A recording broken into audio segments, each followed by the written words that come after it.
Ассалаумағалейкум. Қалдарыңыз қалай? Бұл спорт инсайт жобасы бас демеушіміз Самұрық Қазына қоры және демеушіміз спорт қорының қолдауымен жарыққа шығып жатқан. Біз осы жоба аясында қазақстандық қыз жігіттердің Париж Олимпиадасына дайындық жайында айтып жүрміз. Міне осы мақсатта бүгін Алматыдағы Тау Самалы жаттығу базасына арнайы келдік. Бұнда грек-рим күресінің шеберлері жаттығу жиынын өткізіп жатыр. Оның ішінде Олимпиадаға жолдама алған спортшылардың барлығынан сұхбат алып, шүйіркелесіп, көкейде жүрген сұрақтарымды қойған болатынмын. Солардың ішіндегі Әлімхан Сыздықовтың әңгімесін дәл қазір назарыңызға ұсынғым келеді. Жанкүйерлер өте жақсы біледі, Әлімхан енді біздің ауыр салмақтағы негізгі үмітіміз. Алғашқы Олимпиадасы, Бішкектегі іріктеу сынында да бірге болдық, бірге уайымдадық, бірге қуандық. Енді осы жолы Олимпиадаға дайындығының барысын тамашалап, көкейде жүрген сұрақтарымызды қойып, жауабын алған болатынмын.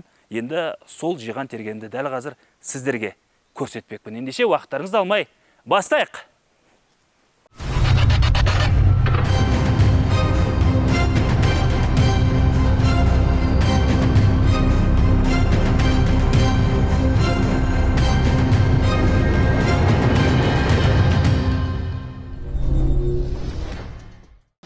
Әлімхан, енді көргенімізге қуаныштымыз өте. Жаттығу жиыны Олимпиада алдында қарбалас қызып жатыр екен. Айтып берсеңіз, барысы қалай, не істеп жатсыздар, көңіл күйлеріңіз қалай, командадағы атмосфера деген сияқты. Тау Самалда сбор өткізіп жатыр, оқу жаттығу жиын. Бұл жерге не үшін келдік? Бұл жерде біріншіден биіктік. Биіктік деген өте жақсы. Әр үлкен жарыстардың алдында біз осындай тауда, осындай биік жерде сбор өткізуге тырысамыз. Бұл жерге не кіреді? Функционалдық дайындық и физикалық дайындық. Жалпы командада атмосфера деген өте жақсы, керемет. Балдардың настройы өте жақсы. Құдай қаласа осы жарыста, Олимпиадада жақсы нәтиже көрсетуге тырысамыз. Біз енді соңғы рет Бішкекте кездестік қой. Білмеймін, керемет бір эмоцияға толы азиялық іріктеу жарысы өтті ғой. Ол кезде қуанышыңыз қойныңызға сыймай, сұхбат бергеніңіз есімде. Қазір енді басылды ғой оның бәрі. Эмоция басылды, көңілге енді бір орынға түсті. Қазір ойлар қандай, Олимпиадаға настрой дейді ғой. Қазір енді көзқарас бәрі басқаша шығар деймін ғой. Аз уақыт қалды, мақсат қандай, алдағы жоспар қандай деген сияқты. Әрине осы лицензиялық жарыстан кейін қуаныш деген басылды. Өткені ол уже тарих, өтіп кеткен жарыс ол уже тарих. Алдағы уақытта, алдағы мақсат Олимпиада ойындары. Енді әрине жеңісте, жеңілісте ол Аллах тағаланың қолында, бірақ балдар және өзімде осы жеңіске жету үшін қолымыздан келгенше барлық себебін жасаймыз деп ойлаймыз, Құдай қаласа. Бұйырса болады деп емес, әрекет қылып жатырық дейсіз ғой? Әрине әрекет қыламыз ғой. Ол жерге жай ғана күресуге бармаймыз, әрине жең үшін барамыз. Өткен ол, мысалы мен бұл арманға 12 жыл болды келе жатқаныма, алда қанша қиыншылықтар болды. Ол бір жылдың несі емес қой? Әрине ол құр бару үшін емес, ол жарысқа, әрине результат көрсету үшін. Ондай жарыс әлі тағы өмірімізде бола ма, болмай ма, ол бір Аллах тағаланы біледі. Сол үшін осы 12 жылдық арманымды қолымнан келгенше соны орындауға тырысамыз, Құдай қаласа. Өзің нақты қайда басымдық беріп жатсың? Қай әдіс тәсілді жетілдіріп жатсың? Немесе физикаға қатысты жүктеме алып жатсыздар ғой? Көбірек не керек? Негізінде бұл сбордың мақсаты физикалық и функционалдық дайындық. Если конкретно өзімді алсам, маған функционалдық дайындыққа. Өйткені физика, техника бәрі жетіп тұр, осы тренерлер айтқанындай. Тек функционалдық слабы болып тұр. Өзіңіз көргенсіз ғой, Бішкек жарысында финалда үлкен счетпен ұтып тұрып, сосын біраз балл беріп қойған. Соң барлығы функционалдық дайындық слабы болғаннан, сол осы жерде функционалдық дайындықты күшейту үшін осы жерде жүрміз. Осы жаттығулар соған қосады, осы ол таудың биіктігі ғой. Таудың биіктігі болғанымен бұл жерде функционалдық дайындыққа жақсы дайындауға болады да. Жерге түскенде? Жерге түскенде ауада ұшқандай боласың ғой. Психологиялық несі болған жоқ па? Бір жағынан. Бишкек жарысында ма? Әрине психологиялық өте қысым болды. Ол біріншіден атмосфера, залдағы трибуна, қырғыздардың арасында жалғыз қазақ болдым дегенде деп санасам да болады. Иә. Бірақ оның бәрі енді әрине психологически басады ғой. Бірақ өзімді максимально қолда ұстау тырыстым. Өйткені оның бәрін білдім қазір. Трибунадан айқай-шу болады. Сосын мысалы үлкен адамдар, Қырғызстанның адамдар, үлкен адамдар келген, оның бәрі сезілді, кәдімгідей сезілді. И өзім сопернигім соның бәрін сезіп, өзі дух жинағында да сезіп, оны да сездім бар. Бірақ өзімді максимально қолда ұстау тырыстым. Иә, әсіресе шапалақ ұрғаннан кейін, иә?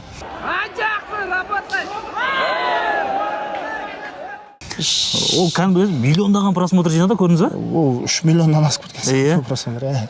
Тек қана Инстаграмда. ТикТоктың өзі тағы да миллиондаған просмотр. Бірақ мен кейін ойладым да, бәрі айтады ғой, неге намысты қолдан бердің, өзін ұрмадың ба? Расымен де сабыр сақтағаныңыз дұрыс болған екен, әйтпесе жаңа не, екеуіңізді де шеттетіп жүреді ғой ана жерде. Ол жерде негізінде енді әрине ответка берсем болады, бірақ ол ответка берген өзінде үлкен международный скандал да болып кетуі мүмкін. Ол жерде жай не емес, ол жай ответка беру намыста емес, скандал болып кететін нәрсе де ондай жерде. Ана жерде қанша қырғыздар бар, қырғыздың өзі қызуқанды дейсіз ғой. Қызуқанды халық олар өздері секіріп төбелес болып кетуі де мүмкін. Так что оның үстіне лицензия қолдарынан кетіп бара жатыр. Лицензия да қолдан кетіп қалады. Ол максимально айтады ғой, горячее сердце, холодная голова дейді ғой. Сондай ситуацияны ұстау тырыстым.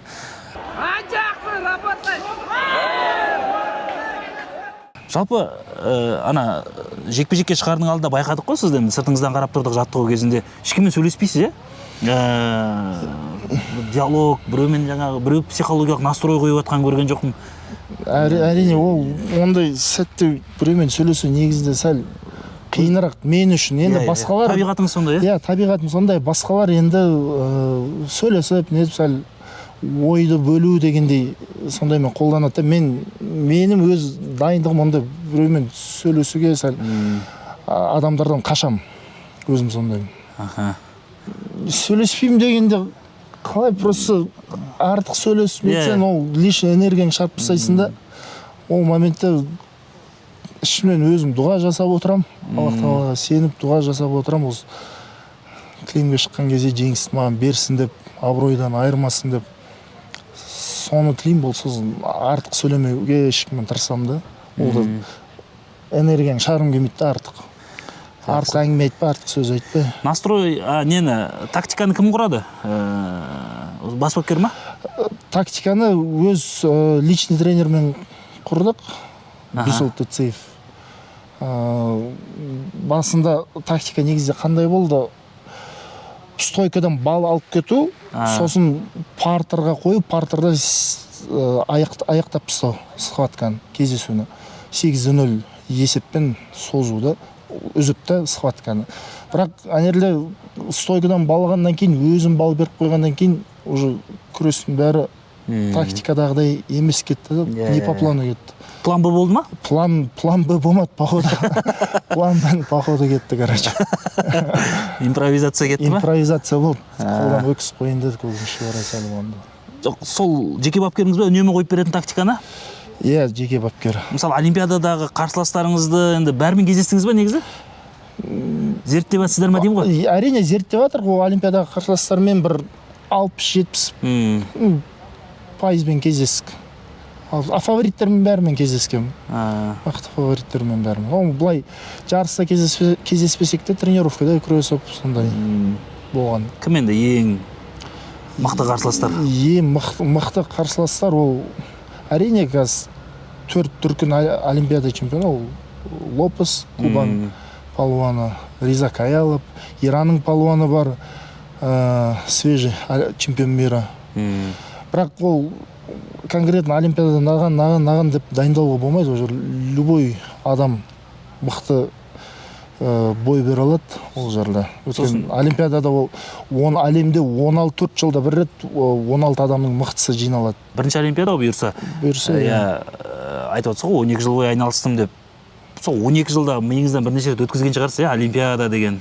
Бала Әлімханның арманы. Шынымды айтсам, кешіріңіздер сөзім бөлгені үшін, шынымды айтсам, күніге миымнан өткізіп жүрген. Күніге миымнан өткізіп жүрген. Осы алдыңғы 2 циклда да барамайғаныма өте жаныма ауыр тиген кездер болды, өте қандай қиын жағдайлар болды. Алдынан өтті осы. Спортта жеңіс те болады. Оның бәрі опыт қой негізінде. Сынақ не үшін адамға келеді? Адам мықтылығы үшін, сындыру үшін емес та. Соны енді барынша соған шыдап тырыстым сынақтардың бәріне. Енді Құдай қаласа, енді мақсатыма соңғы қадам қалды. Соны қолымнан не келеді, соны бүкіл күшімді салуға. Барымды да, жанымды да салам дейсіз. Барымды да, жанымды да керек, өмірімді де керек болса салуға тырысам енді соған, Құдай қаласа. Айтпақшы, бүгін туған күніңіз. Бүгін туған күнім. Құтты болсын. Рахмет. 30-ға толды.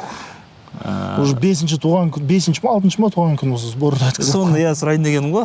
Үйреніп қалдыңыз ба осындайға? Үйреніп қалдым, бірақ тренировка істеген кезде вообще есіме шығып кетеді туған күнім болады. Бірақ бапкер айтып отыр ғой, туған күніңде ерекше екпін жасайды екенсің, қарқын күшейтеді екенсің. Күнде туған күн жасау керек. Мүмкін. Қалай болды іште бір таңертең кім құттықтады бірінші іштегі атмосфера деймін ғой туған күн болған кезде? Таңертең енді әрине команданың бәрі құттықтады.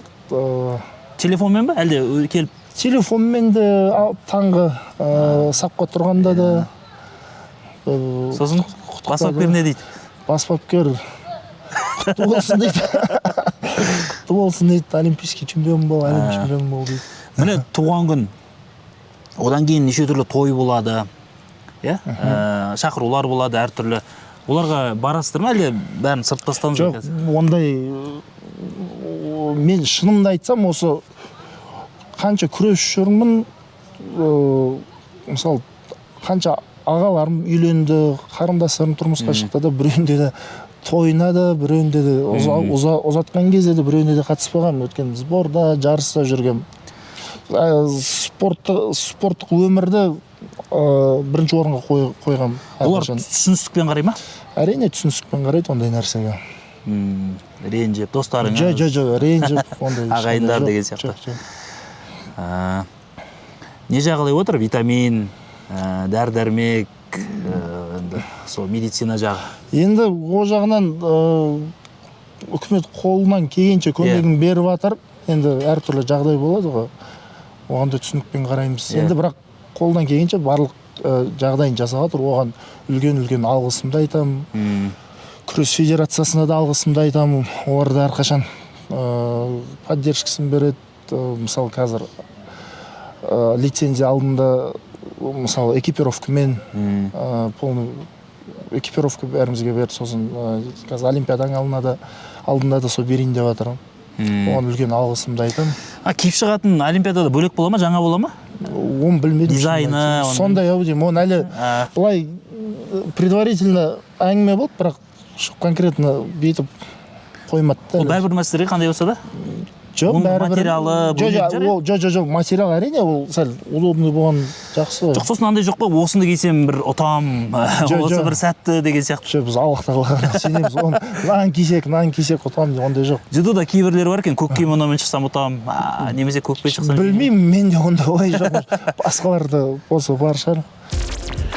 Құрметті достар, Париж Олимпиадасының басталуына өте аз қалды және күн өткен сайын бұл аралық қысқара түсуде. Осы тұрғыда мен спортшыларымызды барынша қолдауға шақырамын, өйткені олар оны сезеді және содан мотивациялады. Тіпті осы спортшыларымыздың жағдайын жақсартуға, жалпы еліміздегі спорттағы жағдайын жақсартуға бағытталған ұсыныстар болса, оны да жаза кетіңіздер, міндетті түрде ескеріп, тиісті жерлерге жеткізуге тырысамыз. Айтпағым, біз осы жоба аясында бас демеушіміз Самұрық-Қазына қоры және демеушіміз спорт қорының қолдауымен жарыққа шығып жатқан Париж Олимпиадасына қатысатын қазақстандық қыз-жігіттерді таныстырып қана қоймай, солардың көкейкесті деген мәселелерінің шешілуіне де түрткі болғымыз келеді. Соған бірге атсалысайық. Уақыт бөліп тыңдағандарыңызға рахмет және видеоны көруді жалғастырамыз. Ресейде өтеді екенсіздер, соңғы жаттығу жиынын жоспарда қателеспесем. Ресейде екен, соңғы емес. Ресейде, содан кейін Алматыда тағы бір, Ресейде Владикавказ, сол жерде оқу жаттығу жиыны болады, ол жерде 2-3 команда болады, қателеспесем Грузия, Қырғызстан, Азербайжан болады, сол біз боламыз, Ресей құрама командасы болады, соның совместный сбор болады ғой сол жерде. Содан кейін подводящий ең соңғы сбор Алматыда болады. Орыстарда несімен алға шығып кетті қатты, Кавказдар ғой көбіне күресетін. Не алуға болады олардан? Осы жаттығу жиындарда сөйлескенде не айтасыздар? Жаттығу өзіне не көрсетеді деймін ғой, бір шеберлік шыңдауға. Шеберлік, қандай шеберлік алуға болады дейсіз? Бұлай жете аламыз ба? Сол деңгейге не істеу керек деген сияқты? Әрине жете аламыз, Құдай қаласа жетпек түгіл асып кетеміз деп ойлаймыз, Құдай қаласа. Біздің құрама командамызда өте талантты палуандар көп. Ол әңгіменің ашығы. Енді әртүрлі уақыт болады ғой. Оның әр сәттің өз уақыты бар. Бірақ Құдай қаласа, оны сенімдімін, ол құрама командаға жетпек түгіл асып кетеміз деп. Жаңа ішкі бәсекелестік қалай Қазақстанның ішінде? Ізбасарларыңыз бар ма? Өсіп кеткен лайықты ізбасарлар деп айта алатындай? Иә, әрине, ондай балдар көп. Қазіргі уақытта Жахар Узаров дейтін бала бар. Ол Чимбенттің тоже палуаны. Жасы 20-да қателеспесем. Сол мен артынан еріп келе жатқан бала. Сосын Бекарыс, Ағарыс дейтін бала бар. Балдар көп, шынын айтсам. Айтып жатырмын ғой, талантты балдар көп. Оның бәрі бір жетістікке жету үшін уақыт керек. Сосын бір өкініштісі осы күрес түрлерінде орта жолдан кетіп қалатыны бар, соны ұстап қалу керек барынша. Бір жаңа сәтсіз болып жатса, өмірінде бір сәтсіздіктер болып жатса, күрестен кетіп қалады, сосын қайтып келіп жатады, ол енді ортада көп нәрсені жоғалтып алады да. Негізі мемлекет тарапынан бір кездері қолға алынған осы 2-3 жыл бұрын бірден 8-ші нөмірге дейін ұстау деген сияқты бар ғой құрамада. Ол да жақсы не сияқты негізі. Иә, әрине, бірден 8-ші нөмірге дейін ұстау деген ол өте жақсы, бірақ ол резерв керек қой әрқашан резерв деген керек. Енді күрес қойып кеткен, кейін қайтып ортасына бастап кеткен адамдар, ол енді білмейсің ғой, өмірлік әртүрлі жағдай болады. Біреуінде по семейным причинам дейді ғой. Мен кезінде мынандайды да білетін, осы айлығы жетпей деген сияқты бар ғой, енді ұлттық құрамада кішкене аздау болып, амал жоқ, басқа жұмысқа кішкене араласып деген сияқты бар. Осы жағына көбірек мән берсе мемлекет. Енді ол жағынан бізде де айлық болмаған ғой. Бастаған кезде бізде ақшасыз да жүрдік. Енді айтпаймын, үлкен айлық алам деп, бірақ Аллаға шүкір өз қара басыма жетеді ол. Алып жатқан айлығымыз, ол айлыққа жету үшін результат көрсету керек қой. Результат. Бірақ менің ойымша үкімет барлық керек поддержканы береді. Сбор бар, питание бар, витаминизация бар. Енді бәрі күшті деп тоже деп айтамайсың, бірақ керек нәрсенің бәрі үкімет бізге береді. Бізде хоккейде, футболда 30-40 миллион алатын ай сайын легионерлер бар ғой. Ондай айлық болса не болады күресіміз? Балдар еркелеп кетеді. Енді уже оларға жауап бере алмаймын. Күрес сұрасаңыз күреске жауап беремін оларға. Сосын орта қазақи күресте? Орта тіл, мемлекеттік тілде сөйлестер. Құдай орыс балдарымызда да қазақша сөйлейді. Бұл автоматты түрде қалыптасты ма, әлде солай тәрбие сағаттары бола ма деймін, бір бокста болады екен мысалы, әлде? Енді өзімізде мысалы қаншама орыс балдар бар, қазақша жақсы сөйлейді мысалы да, олар қай жер үйренген? Спорт школада, интернатта үйренген. Ауылдың балдар, ауылдың балдар орта сондай болғанмен, өздері де ортаның ішінде өскеннен кейін, сондай ортада өздері сөйтіп мемлекеттік тілге үйреніп еткен. Барамыз қайтамыз, ашылып паспен шақ, паспен. Давай кеттік, ағай. Уақыт қой. Уақыт ал. Ста. Секіңе.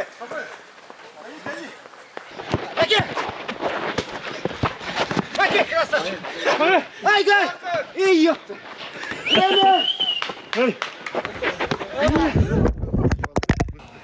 Әлімхан, сұхбатыңызға рахмет. біз ауыр салмақ болғаннан кейін тұйық жаңағы енді болады жігіттер. Былай енді сөйлессеңіз ашық, аңғал жігітсіз ғой негізі кәдімгідей. Не демалғанда не хоббиіңіз қандай? Немен ойды сергітесіз? Өйткені мынау қара жұмыс қой күнделікті. Ән айтып, домбыра тартып. Қара жұмыста осында қиын сборда хобби, бірақ ұйықтау. Кішкене. Былай басқа не жоқ па? Басқа серуендеу, кофе ішкің келеді. Жоқ, оған күш жоқ. Бүкіл күшіміз тренировкаға салып тастаймыз. Жігіттердің қандай өнері бар, біз білмейтін? Спортпен қатар өнерді алып жүрген бар ма бір? Ән айта алатын, жақсы, билей алатын? Мен ойымша біздің сборныйдағы жүрген балдардың бәрі по-своему өнерлі. По-своему, если ақтарып, нетіп көрсем, бір өнерлері шығады обязательно. Барлығы талантты жігіттер өткен. Осы үлкен нәтижелерге, үлкен жетістіктерге жетіп жатқан адамдардың бәрі ішінде бір өз өнері болады. Өйткені өнері, осы Құдай берген талант болмаса, ондай неге жету қиын деп ойлаймын өзім. Жақсы. Ашып айтпайсыз, өздеріне сұра деп тұрсыз. Капитан сияқты бар ма іште, лидер кім? Қазіргі таңда енді біздің командада ең жасы үлкен Демеу Жадыраев болып отыр. Лидер сол бізде. Жасы үлкен, опыт үлкен. Сіздермен қарым-қатынас қалай деймін ғой? Диалог, сосын сөйлесесіздер ма? Ақыл кеңесін айта ма? Әрине, бір аға ретінде өз ақылын айтады. Бұлай болады, бұлай болмайды деп. Біз ол кісіден үлгі аламыз әрқашан. Әрине дисциплинадан аламыз. Үлгі ол кісінің дисциплинасы өте қатты, өте дисциплинированный өзі. Мысалы, Алматыда қанша сбор болады. Мысалы, бізде Чимкентте бір жерде сбор болса, үйге шығып кете береміз. Ол Алматыда өзі тұрады. Алматыда сбор болса, сбордың аяғынан басына дейін жатады, сол жерге бармаймын. До конца жатады. Сборға ең бірінші болып келіп, ең соңғы болып кетеді. Онда жатып, таңғы 7-те тұрады дегендей. Сондай жігіт, в общем. Нұрсұлтаншы? Осы жаттығу жиында көрмедік. Ол Ресейде жүр деді. Нұрсұлтан, ол кісі қазіргі таңда Ресейде сбор өткізіп жатыр. Оны соңғы рет жарыста көрдім. Будапештте. Оның бір рөлі қандай? Оның жалпы тағы да сыртынан жұмбақ та бізге жалпы. Ол да әрине опытный палуандардың бірі, ол да әрине Олимпиадада күрескен. Мынау соңғы лицензиялық чемпионат мирда өте жақсы күрес көрсетті, лицензиясы жерде алды. Ол кісіден де көп үлгі алуға болады. Жаңағы Демеу ақыл айтады дедіңіз ғой, сол кезде күреске қатысты бола ма айтатыны? Әлде салмақ әртүрлі оғасын? Жоқ, күреске де қатысты ақылын айтады, өмірлікті де. Ол кісінің жасы үлкен ғой. Жасы үлкен, тәжірибесі бар. Бір сұрақтар болса, мынау қалай болады десең, соны барып ақылын сұрайсың. Ауыл қай жақта? Ауыл Чардарадан. Соңғы рет қашан болдыңыз? Чардарада біраз болды. Бір жылдың неше күнде боласыздар бүйтіп қосып айтқанда? Шамамен. Қай жерде? Ауылда. Ауылда шынын айтсам біраз болды. Болмаған бұл жерде. Бір 15 жылдай болған шығар. Үйіңіз ше? Қара шаңырағым Чимкентте. Шымкент қаласында. Ол Шымкентте қанша боласыз? Чимкентте енді әр сборын арасында көп болса 5-6 күн боламыз. Основном сбордамыз ғой шерлен. Үйіміз осы сбор болып бұтты біз. Үйіміз сбор, екінші әкеміз бапкер дейсі ғой. Дәл солай. Әлімхан, сізге үлкен рахмет. Сізге де. Өйткені сіз сұхбат бергеніңізге алғыс айтып отқан себебім, бір сұхбатыңыз жоқ, көп интервью бермейсіз. Ұсыныс болмады ма әлі жаңағыдай? Ұсыныс болмады. Әйтпесе ашықпы дейсі ғой. Әйтпесе ашықпыз ғой енді. Сұраған сұрақтарға бәріне жауап беру тұрсамыз. Сосын енді айтып тұрмын ғой, қарбаластың кезі, абыр-сабыр оңай емес. Алдағы Олимпиадада жаңа айтып жатсыз ғой. Олимпиада непредсказуемый дейді ғой. Фавориттер ұшып кетіп жатады. Сенсациялық жеңіс, күтпеген нәтиже. Әлем чемпионаты, Азия чемпионаты емес қой былай. Төңкеріледі дейді ғой барлығы. Психология бәрі. Енді Олимпиадаға барып келген палуандардан сұрасам да, Олимпиада енді олимпиада ол кәдімгідей жарыс істейді, бірақ ол жерде психологиялық дайындық үлкен роль ойнайды дейді. Психологически дайын болу керек дейді ол жерде. Сол атмосфера қатты қысады дейді. сіздің бағыңыз бен бабыңыз қатар жауып, сіз емес жалпы ұлттық құрамадағы жігіттердің бар ғой. Сенсация жасап, бір медаль. Құдай қаласа. Алтын әкелсе тіптен керемет. Құдай қаласа. Сол арқылы қазір отандық күрес үнемі сынға қалып жүреді. Соны бір теріске шығарып, сосын дамуына тың серпін берсеңіз, мына жерде балалар жүр ғой, жаңа кішкентай. Сол жерде мыңдаған бала келіп, сыймай мына жерге бар ғой, бүкіл залда осындай. Қырғызстанда көрдіңіз ғой енді, жаңа Кавказда да сондай бір тарихи нәтиже әкелетін жақсы мүмкіндігіңіз туып тұр екен. Бүкіл ел бар, артыңызда 20 миллион халық теледидардан телміріп қарап отырамыз. Сәттілік тілейміз. Yani тілектеспіз. Жеңіске жетіңіздер. Осы елдің абыройын асқақтатып қайтыңыздар. Біздің мақсатымыз осы табан тіреуіміз арнайы барынша ақпаратты қолдау таныту, көру, жаңа сұхбаттасу және мына көпшіліктің көкейде жаңа сұрақтары бар, қойдық, жауабын алдық, оған да рахмет. Алдағы уақытта тағы да бір сәті түсіп жатса, қалған сұрақтарды жаңа қоярмыз. Рахмет сізге. Сәттілік тілейміз. Сізге Сонымен, сұхбат көңіліңізден шықты деген үміттеміз. Видеоның астына пікір қалдырыңыздар, видеоны барынша таратыңыздар. Бұның барлығы қазақстандық қыз-жігіттер үшін кәдімгідей қолдау. Тағы бір айта кетерлігі, Sport Insight жобасы бас демеушіміз Самұрық-Қазына қоры және демеушіміз спорт қорының қолдауымен жарыққа шығып жатқан алдағы күндерде жалғасын табады, және сол алдағы күндері кімдерді көргілеріңіз келеді, кімдерге қандай сұрақ қойғанымызды қалайсыз, міндетті түрде жазып кетіңіздер, оны да ескереміз, және келесі кездескенше сау болыңыздар дейміз.